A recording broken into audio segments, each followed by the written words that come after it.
Today, I'm Malika Andrews, joined alongside Matt Barnes, Shanae Agumake, and Mr. Vince Carter himself is joining us as well.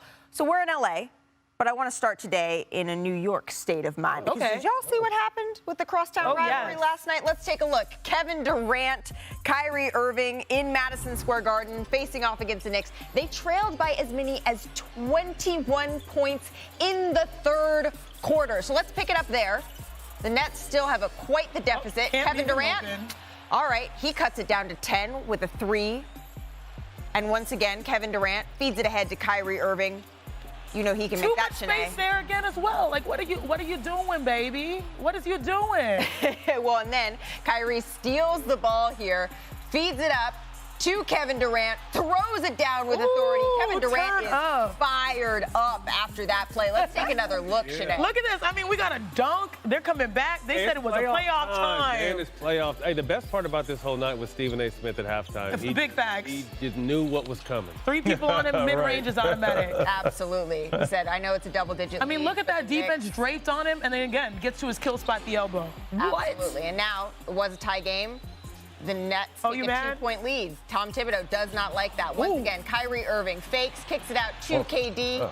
Can't quite get it, but the Knicks can't secure the rebound. Another chance for the Nets, and Kyrie buries it. Patty Mills. He'll be big. Gets it up. Like he always is. Absolutely. And just piling it on New York. And that was the end. Kyrie Irving waving at the Madison Square Garden crowd saying, sorry, you thought you had this one. Here's KD and Kyrie in the locker room after the game. I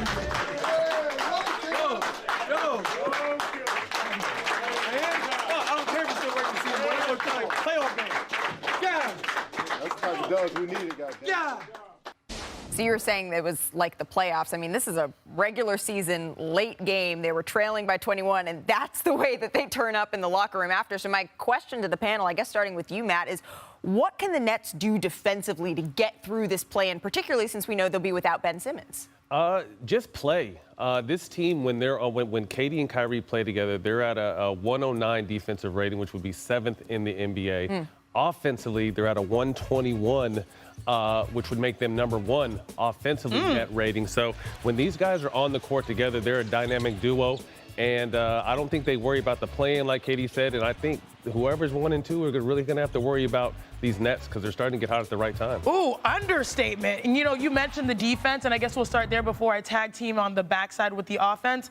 Defensively, you'll need KD to be that rim protector. Right. Like, if he's active, if he's mobile, if he's snatching rebounds, if he's out on the perimeter switching, that's the best-case scenario for him because you need him on both ends. And automatically, you know, offensively, we all know what this duo is. They lead the NBA, and I know it's Kyrie only playing 27 games so far, but, you know, they lead the NBA with 57 points, 5 points per game, and they're the best scoring duo out there.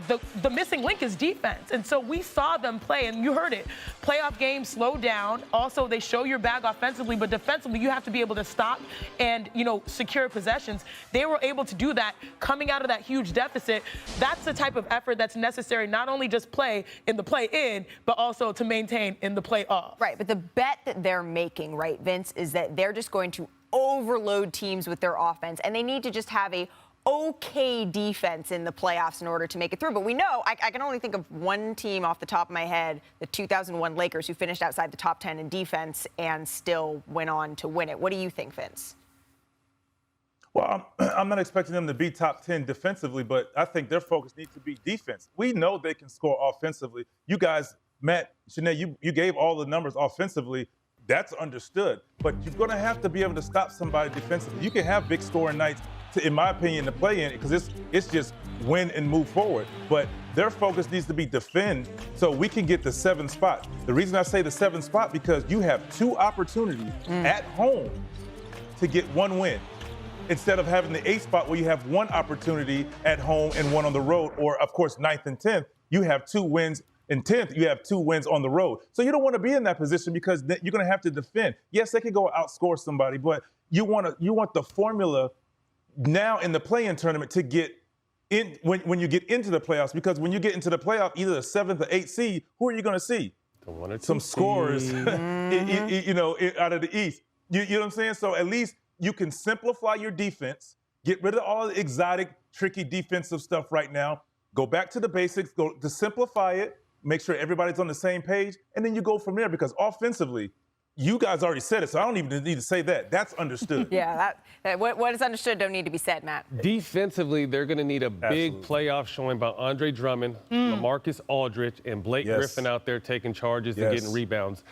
In the last 30 years, the top scoring duos in the league were Kobe and Shaq in 01 at 59.9, Kobe and Shaq in 03 at 59.1, and then Bron and Kyrie in 17 at 59.7. I feel like these two, their average is going to have to probably make a new NBA record. I think they're going to need They're to be at 57 around, right now. Yeah, I think they're going to need to up that. I think they're going to need It's to be around. what are they right now? Warriors 57? duos aren't in Okay. there. I think they're going A to little need to be around 65 or 67 combined, which would be a new NBA record Because for of their this defense. team. I like Right, that. because of this team to really make a run. These guys have to be hitting on all cylinders. And if there's two stars that can do it, it's these two. Absolutely. Well, Vince touched on it, right? When we start to talk about seeding and jockeying, the 7 seed is where they want to be because you only have to win one game in that 7-8 matchup, number one. But number two, if you're the winner of that, you also can have some sort of advantage, maybe a little bit more rest, all that other stuff. So how much does seeding matter for the Nets? Should they want to face a specific top team? Because as you mentioned, they're all pretty good, Shanae. Honestly, if I'm the Nets, and I think, at the end of the day, we heard it a couple days ago from Kevin Durant, it's like, shoot, just give me the ball. Right. Just tip the ball and let's Straight hoop. up. We don't care who our opponent is. And I think that's the best quality of championship teams. When you focus so much on like, oh, we have to go up against this player or that player, this team or that team, you end up not focusing on yourself, which is the number one thing that you need to bring, your A game. And so if I'm Milwaukee, if I'm Boston, if I'm the Heat, I'm looking at them like, oh, snap. They seem like they're figuring out their defense is no longer deficient. It's now starting to look sufficient. Yep. Their offense has always been there. So if I'm them, stay in that 8 spot, win one game, get to the playoffs, and then, we can beat anybody because these guys know that they've won championships before. Kevin Durant, Kyrie Irving, they just want a shot. And I think really the writing was on the wall when Kyrie was able to play at home. Once they got Kyrie at home, they're like, it doesn't matter who we play against. It doesn't matter who we play against. We're in the playoffs, and we know we're capable of winning games there. Versus the Celtics, they were 1-3 Let me this ask you year. a quick question, though. Go ahead. Go ahead, Matt. Go ahead. I was going to say, Go ahead, versus the Celtics, they were 1-3. Kyrie and KD played in one of those games. They lost by 6 in the game they played. Versus the Heat, they were 1-3. The one game that Kyrie and KD played, they won by 15. So, again, this team, when those two are together hitting on all cylinders, they're going to need their big guys to just protect that paint, and these guys can be dangerous. What's your question, Vince? And my only question, Matt, you kind of hit on it there. It's like, but we said if they could possibly get the 7 seed, so you're thinking who? Maybe Philly or something? Well, they're going to have to have somebody to stop the ball, to stop Embiid, and stop Harden's ability to get into the paint. But if you get someone like the AC, you get Miami, they have scores, but not as dynamic because they play as a team. There's a better opportunity. So I'm not saying, Shanae, like you said, you just want to get in, but those are the things. We say, they want to get the 7 seed. Well, the 7 seed puts you at a team where there are dynamic scores on that side, and they're going to have to defend, like Matt said. And then if you get the 8 seed, then you get a Miami Heat where you can play more team defense. Blah, blah, blah. So I'm just saying, I'm just throwing those things out. Hey, those two coaches are worried about KD and Kyrie more than the other guys. Everyone about the other should be worried about KD and Kyrie. All right, let's go from the bottom to the top. The Celtics, they didn't just take on the shorthanded Bulls last night. Did you see this? They utterly dismantled them, 117-94. Winners for their 50th victory of the season. Jaylen Brown scored 25 points in this one. Al Horford added 17 on a perfect 7 of 7 shooting. The C's have won 3 in a row and are 27-6 since January 22nd, and they can clinch the 2 seed in the East with a win at Milwaukee tonight, which is a tall task. But Vince, starting with you, are these Celtics the biggest threat to the Bucks in the East?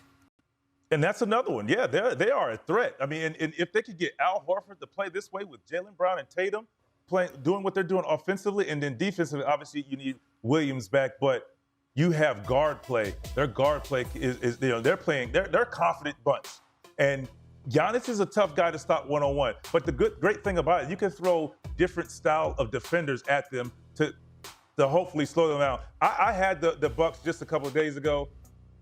It's not many people that's going to scare the Bucks right now because they're focused. The Bucks focused right now. What do you think, Shanae? I agree. If I'm the Bucks, I'm like, all right, we played the season exactly how we want it. We got our star center back just at the right time. Yeah. All of our pieces, our big three is balling. They're finding different ways to win. I'm not necessarily looking at the rest saying, like, I'm worried. Not even Brooklyn, because they beat them last year in the postseason. I think the question mark, if we separate Brooklyn and the Bucks, it's the Celtics. And I think, having this young core of Tatum and Brown, you wonder, all right, is this year where they get over the hump? It really feels like it could be this year. Losing Williams is a blow, but the reality is that this squad, it seems like they found their identity, which is trusting each other on both ends. Primarily, you're seeing that defensively, but Tatum has just unleashed himself so much so that we're like, where do we put him? First team All-NBA, second team All-NBA? I have him in the MVP voting? In the MVP voting? I have him second team, but like that's not a slight. That's just like, hey, good job for turning things around this season. I think the Celtics team, if we look, just saying everybody else is good too. Precisely. I have the Celtics as a team that definitely can be a threat to make it to the finals, the Eastern Conference Finals, but I do think that the Bucks are in a class of their own so far this season. I would be crazy and throw it all in if Robert Williams was still playing. That part. I think that's how good this team has been playing since the turn of the year. And you guys have to remember, Vince, when we were in Orlando with Dwight Howard, we played a lot better, violation, 10 push-ups. We played a lot better man-to-man defense when we knew we had our security blanket, Dwight, who was going to erase any of our mistakes. Right. Robert Williams is so big on that back line for this team that I don't know if they're going to be able to overcome him. And I've also had a meniscus tear going into the playoffs and trying to play in the first round against Dallas when I was with the Lakers, and I just wasn't myself. So I'm not really sure what he's going to be able to give him when they get back. But if he was there, because he's such a presence on the defensive end, then he's also a dynamic role that Perkins likes to talk about, where he's putting so much pressure on the rim that you have to respect that tag. Absolutely. And you get your loops and you get your cuts and all that kind of stuff when he dives to the basket. So I love Boston. Shout out Ime Udoka. He should definitely be in the running for Coach of the Year. But I just don't know if they're going to be able to overcome that void that Robert.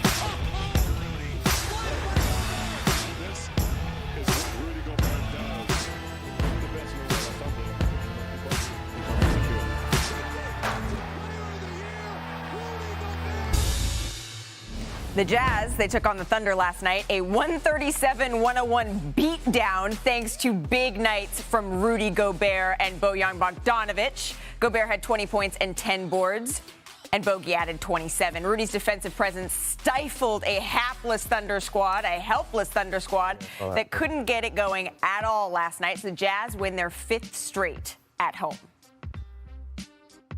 So Rudy has a strong case to win his 4th Defensive Player of the Year award. And when he's on the court, the Jazz defensive efficiency is 7 points better than when he's not playing. That would rank 1st in the NBA this season. And we now welcome in the star center of the Utah Jazz, Mr. Rudy Gobert himself. So, Rudy, several players are currently jockeying and vying for the coveted DPOY Defensive Player of the Year award. Why should you be the one to walk away with the hardware yet again? It's there's a lot of great defenders in this league, and as they should, it's great that a lot of guys want to win this award, but I think it should just be about impact. Who is having the most impact for their respective teams, and over the years, I've been trying to every time I step on the court, translate what I do into wins and into impacting my team in a positive way defensively. And this year again, we're back, and not as good as last year collectively, but still a very good defensive team. And when you look at the numbers, they don't lie. I mean, they speak for themselves. Yeah, the numbers, they never lie. You've won the award, though, 3 times out of the last 4 years. So do you think that makes it tougher, that you have to set the bar even higher to win it again? For sure. And it's kind of human nature to when someone does the same thing over and over and over every year and is really being consistent doing it, you kind of take that for granted. And I kind of knew it was coming, but this year I really felt like people are kind of like, okay, Rudy is doing this, but let's see what other guys are doing, and let's stop looking at the numbers, stop looking at the impact, and then find the more exciting narratives out there. And I don't really blame them, but it's a little unfair, but it's human nature. So maybe not the most exciting narrative, but do you feel that you're the most exciting defender in the NBA right now? I mean, most exciting, I don't know.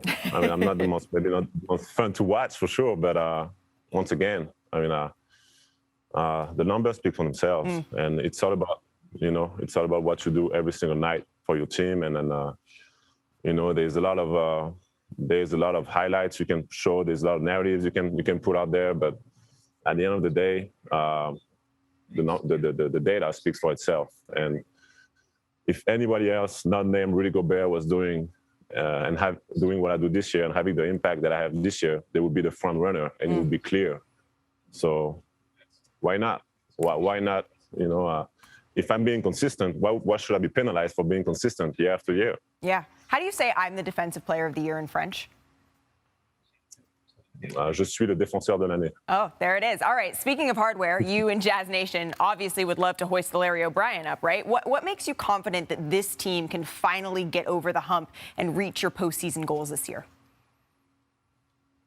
And we've been through a lot of adversity this year. And last year was kind of a different year when we kind of cruised into the season and we were first and everything was doing great. And then we faced the adversity during the playoffs, and it was kind of hard for us to overcome that. And this year, it was a tough year for us. Obviously, still a great year. We possibly could end up the season with 50 wins, which is pretty good. But more adversity, more injuries. We had COVID. I was out for COVID for a few weeks, for a week. Injuries and a lot of different lineups. We lost Joe during the season, which was a big part of what we were doing. And we feel like, now it can only go up. And we're really excited to obviously being in the playoffs for the 6th straight year. And now our goal is to win a championship. And we know we have the talent. Now it's all about going out there and be consistent and just believe in ourselves, because we do have the weapons that we need to accomplish that. Absolutely. And Rudy, I really appreciate you hanging with us today. Something that I feel we have to dive into, especially because your head coach addressed it last night publicly, this supposed divide between you and your teammate Donovan Mitchell. Quinn began to clarify that chatter last night, but that sort of has been bolstered by the stat that he passes to you only 3 times per game. But I just want to give you the floor, clear up any speculation. What are your thoughts? One of my thoughts, there's always going to be noise. There's a lot of teams and a lot of people that would love for us to break apart. They would love to get a Rudy Gobert or Donovan Mitchell in their team, and there's a lot of bigger market too that would love to get that. And we're aware of that, and we know that everything that happens within our team on the court, off the floor, of the court, is being looked at with a big scope, and people are looking for anything they can find to just try to divide us. And then, for us, after what we've been through over the last few years and the COVID situation and everything, we both aware of that, and we both know that it's something that's not going to stop, and we gotta mute that noise, and we both have the same goal, is to win a championship here, and we're gonna embrace the moment. And you're still committed to doing that here and now? For sure. We're here for a reason. Yeah. And then easy to look at the past, look at the future, and what if, what that.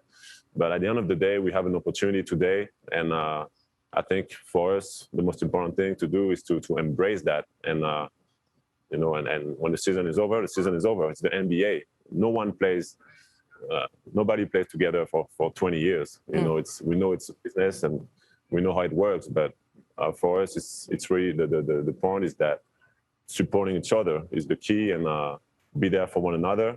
And it's never going to be perfect. There's no team in the NBA when it's perfect. Yeah. It's the NBA. But when we share the same goal and then we support each other, that's huge. Rudy, before I let you go, you're such a fan of the game. I know you watch a lot of basketball. The MVP race, it's so tight. Do you have someone who sticks out in your mind? This year there's a few guys that had amazing years. Obviously, 3 guys come to mind: Nikola Jokic, Joel, and Giannis. I think once again, when you look at the impact, when you look at the name of the award is the most valuable player. So, who has been the most valuable for their team? And I think if I had to vote, I would vote for Jokic. You know, I think he was the most impactful for his team, but you know, those guys all had amazing years. And I mean, Giannis, Joel, and even a lot of other guys. I mean, the level of talent and display that they came up with this year was really impressive. Absolutely. Rudy, thank you so much. Best of luck both in the Defensive Player of the Year race and also in the postseason. Merci beaucoup, and we will be seeing you very soon. Thank you.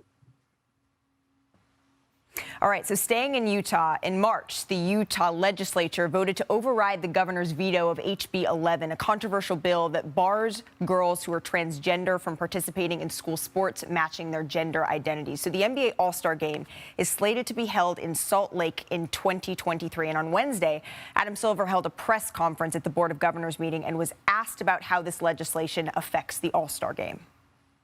There was no discussion over the past 2 days about moving the All-Star Game from Salt Lake City, and we do not anticipate moving the game.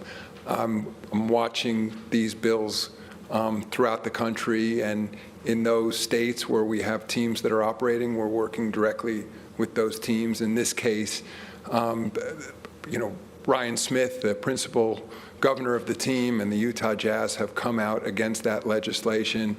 But we find that, and in our conversation with Ryan, we think we can create an inclusive environment for our All-Star Game in Salt Lake City that will be welcoming for all our guests and for diverse community of Utah as well. In 2017, remember, the NBA moved the All-Star Game out of Charlotte in response to HB 2, the bathroom bill, which barred trans people from using bathrooms in accordance with their gender identities. And at the time, the NBA said a successful All-Star event couldn't be held in a climate where a bill like HB 2 could be passed. And a climate of discrimination, it exists in Utah today, in Florida, in Arizona. And in a time where the word inclusion is thrown around a whole lot, there's no greater place than sports where everybody should believe. Brian Windhorst is joining us. So I am curious, Chene, starting with you. How dangerous could this group be in the first round? So dangerous. Like, and I know I sound extra because I'm always extra, but this Clippers squad is so exciting. And I know we're talking about, you know, the play-in and the playoffs, but next year, guess what? We're going to be sitting here and talking about championship based on what they're building. That foundation and Norm is a huge key. Mind you, like, we all know who PG and Kawhi are, and we know that their talents will be as a duo on display next year. Right now, Norm Powell, what was it, 23 points in 24 minutes or 24 points in 23 minutes? You get this. You get what I'm saying? They're picking up pieces that are crucial pieces, veteran pieces that know how to play the game the right way. Also, let's talk about Ty Lue being coach of the year potentially. They have a foundation of coaching, of players, of development, and then now they're starting to get healthy. They're going to make some noise in the play-in/playoffs, but next year I think we're going to start talking about potential championships. Absolutely. Ty Lue should be looked at as a potential coach of the year candidate, but I think because his team's so low, he won't get it. But next year he'll definitely be in that conversation. And I agree again. Next year, this is a top 3 or 4 team. But without this team being fully loaded, though, I think they would be dangerous if they didn't play Phoenix. If it was another team, I just feel like Phoenix is hitting on all cylinders right now. They have a chip on their shoulder. Right. They got a taste of it. They want all of it now. So they're going to go back out there, you know, on a mission. I think the Clippers can get a game or two, but if a fully loaded Clippers team next year is going to be a problem. All right, let's stick in Los Angeles. Yesterday, I said we wouldn't be talking about the Lakers, but I lied. LeBron made headlines by going on The Shop and saying that the one other player he would love to play with one day would be Steph Curry. So, yeah, arguably the greatest individual rival he's had in his entire illustrious career. Here's Steph reacting to those comments from The Shop. You hear what your boy said? Who, my boy? Take a listen. Who else you want to play with? In today's game, Steph Curry. Yeah. Steph Curry's the one that I want to play with. Oh, shoot. The chef. You know what? Hey, he might want to play with you next weekend now. That is phenomenal. When did he say that? Was that on The Shop? Yeah. I guess the latest one, yeah. No. Well, we got his wish. So he's the captain. He's picked me the last 2 All-Star games. So I don't know if that suffices, but I'm good right now. Steph's like, my contract extension doesn't even kick in until next year, I'm good right I don't think that that's Brian, you've covered LeBron since St. Vincent St. Mary's, and the first reaction that you had upon hearing that was what? Okay, before I answer this question, Malika, we have to understand that he is just saying this in hanging out with his buddies, and the show was not recorded yesterday. I realize it came out the day after they were eliminated, so we have that. I don't want to make too many waves about what I'm about to say. Yes, he loves playing with Steph Curry, and for some reason, before last season, he dropped his rivalry with Steph and started praising him up and down. That reason, I think, was because that Steph was potentially going to be a free agent, but he re-signed with Golden State, and so it's moot. The player that LeBron talked about in that answer, which we didn't have, that got my eyebrow up a little bit, was Luka. He praised Luka as well.